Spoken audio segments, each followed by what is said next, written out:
मन्नू और अभिषेक अलग अलग जाति के थे और शादी करना चाहते थे। इस बात की जानकारी जब घर वालों को मिली तो फिर वही हुआ जिसकी उम्मीद ना थी। माँ, आज मोहित का बर्थडे है। मैं अभी बोल ही रही थी कि सुजीत का फ़ोन बज उठा। दीदी, मोहित का जन्मदिन है, आज प्लीज़ छुट्टी लेकर आ जाओ। अरे वाह, मैं तो अभी माँ से यही बोल रही थी, ज़रूर आऊँगी। मैंने ऑलरेडी छुट्टी के लिए बोल दिया है। कहकर मैं अपने ऑफिस चली गई। हाफ डे के बाद मैंने छुट्टी ले ली और फिर वहाँ से मॉल चली गई। ठंड के दिन आ गए थे। मैं मोटे कालों के शोरूम में जाकर मोहित के लिए स्वेटर पसंद करने लगी। कई स्वेटर जैकेट देखी, उन सब में एक स्वेटर मुझे बहुत ही अच्छा लग रहा था। उसे देखकर मैंने पैक कराया और फिर मोबाइल से बिल पेमेंट कर मैं चली गई। आजकल सब कुछ मोबाइल से होता है। मोबाइल मेरे कुर्ते की जेब में था। जब मैं घर आई तब मुझे याद आया कि मैं पर्स तो वहीं दुकान में भूल आई। अब मुझे समझ नहीं आ रहा था कि मैं वापस जाऊं या क्या करूं, क्योंकि अंधेरा भी घिरने लगा था। मैंने माँ से कहा, माँ, मैं एक बार मॉल में हो आती हूँ। मैंने अपना पर्स वहीं छोड़ दिया है। उसी में मेरा आधार कार्ड और सारे बैंक के कार्ड भी रखे हुए हैं, इसीलिए मुझे जाना ही होगा। क्या करती हो बेटे? अब तक इतनी लापरवाह कैसे हो? माँ बड़बड़ाई। तभी दरवाजे पर कॉलिंग बेल बजी। अरे, इस समय कौन आ गया? मैंने आश्चर्यचकित होकर दरवाज़ा खोला। सामने एक अजनबी था। उसके हाथ में मेरा पर्स था। उसने मुस्कुराते हुए कहा, मनीषा, यह लो अपना पर्स। तुम पुरानी आदत अपनी कभी नहीं बदलोगी। पता नहीं कैसे मेंटेन रखती हो खुद को। हमेशा भूलने की आदत है तुम्हारी। ऐसे तो अभिषेक बोलता था। मैंने मन ही मन सोचा और अजनबी पर गौर किया। वह सचमुच में अभिषेक ही था। अरे अभिषेक, तुम? हाँ मैं। चलो, तुमने मुझे से पहचान तो लिया। उसने अपने हाथों को अपने सिर से लगाते हुए कहा, बड़ी इल्तिजा हमारी जो आपने हमें पहचान लिया। अब अंदर भी बुला लो। हाँ हाँ, मैं दरवाजे से हटते हुए बोली। अभिषेक अंदर जाकर ड्राइंग रूम में बैठ गया। उसने कहा, अब अपने हस्बैंड से परिचय कराओ। और यह स्वेटर जो तुम खरीद रही थी वह तुम्हारे बच्चे के लिए है ना? नहीं, वह मेरे भतीजे के लिए है, मेरे भाई के बेटे के लिए। अच्छा, सुजीत का बेटा इतना बड़ा हो गया? उसकी शादी हो गई, बच्चे भी हो गए, और तुम्हारे?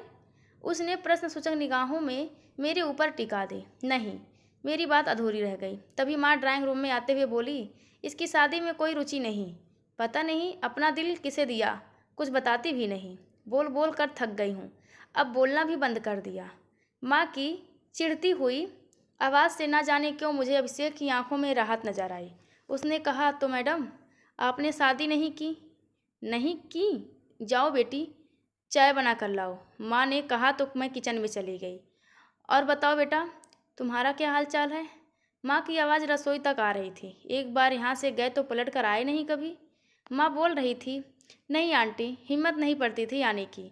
बड़ी हिम्मत करता था लेकिन पैर पीछे हट जाते थे। कुछ यादें ही ऐसी रह गई हैं। अभिषेक ने टूटे फूटे शब्दों में कहा।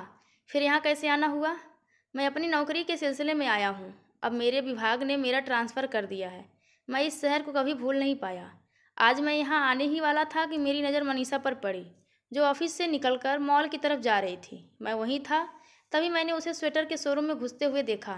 मैं पीछे पीछे गया मगर मैं उससे कुछ न कह नहीं पाया। तभी मैंने देखा कि वहाँ अपना पर्स भूल आई।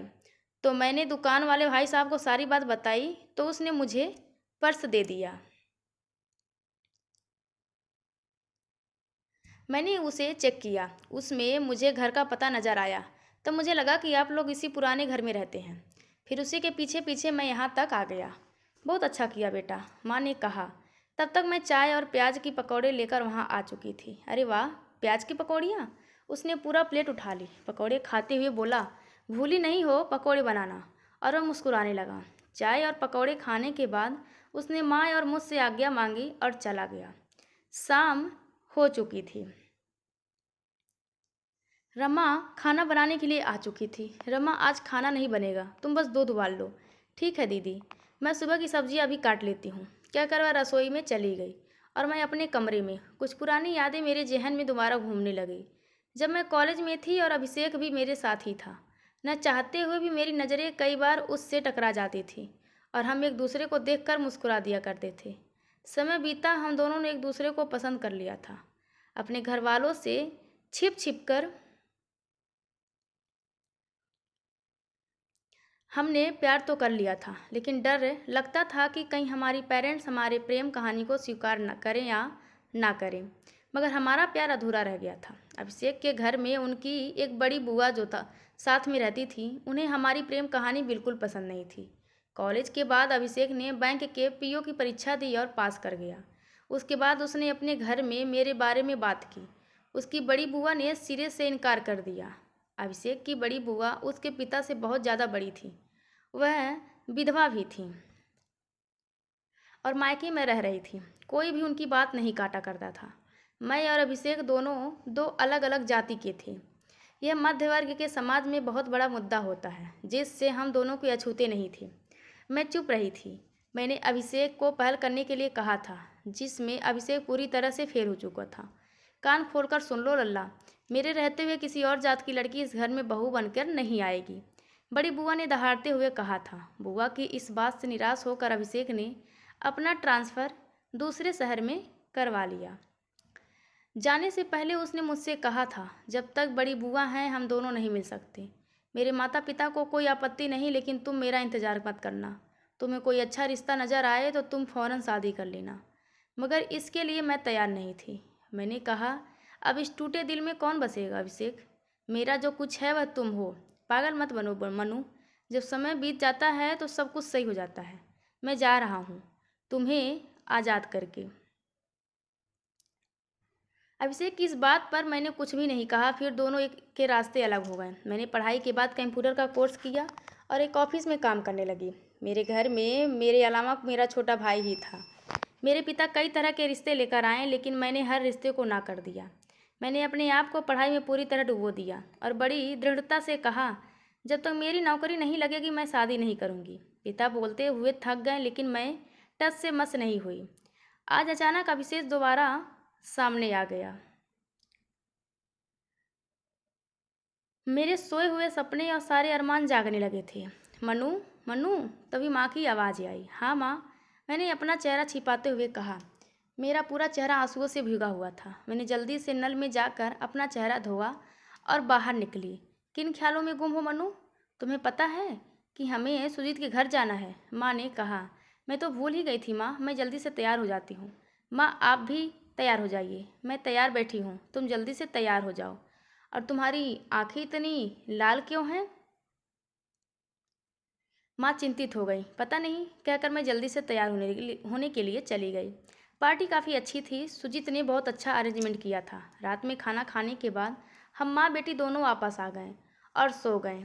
दूसरे दिन अभिषेक के फ़ोन से ही मेरी नींद टूटी। हेलो मनु, मैं अभिषेक बोल रहा हूँ। अभिषेक, तुम्हारे पास मेरा नंबर कैसे? मैं तो कल नंबर लेना ही भूल गई थी। मैं चौंक कर बोली, ओह मनु, आई एम सॉरी। तुम्हारा नंबर मेरे पास पहले से था। मैंने तुम्हारे बारे में सब कुछ पता कर लिया था। मनीषा, तुम्हारा फ़ोन नंबर, तुम्हारी जॉब प्रोफाइल, हर चीज़ मुझे पता है।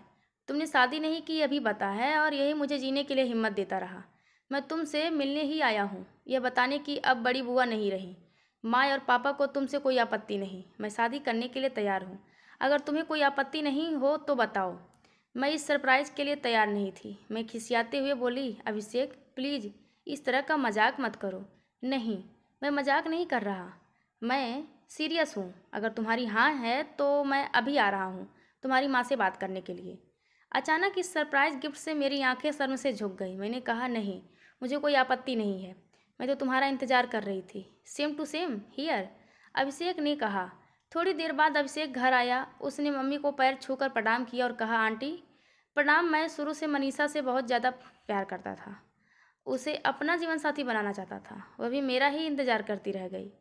अब मैं इस अधूरे अधूरे प्यार को पूरे रिश्ते में बदलना चाहता हूँ। अगर आप इजाज़त दे तो। माँ आश्चर्यचकित होकर देखने लगी। माँ की आंखें भर उठी। मनीषा के पापा तुम्हारा इंतज़ार करते हुए चले गए बेटा। कोई बात नहीं आंटी, आप हैं ना, आप आशीर्वाद दे दीजिएगा। माँ ने तुरंत सुजीत को फ़ोन लगाया और सारी बातें बताईं। सुजीत भी हड़बड़ाते हुए चला आया। उसने सारी बातें सुनकर अभिषेक को शगुन की रकम पकड़ाते हुए कहा, हमें यह शादी मंजूर है। मेरा और अभिषेक का त्याग पूरा हो चुका था। हम दोनों को अपना प्यार मिल चुका था। तो दोस्तों, यह कहानी आप सभी को कैसी लगी? कृपया कमेंट करके ज़रूर बताएं और चैनल को लाइक एंड सब्सक्राइब करना बिल्कुल ना भूलें। धन्यवाद।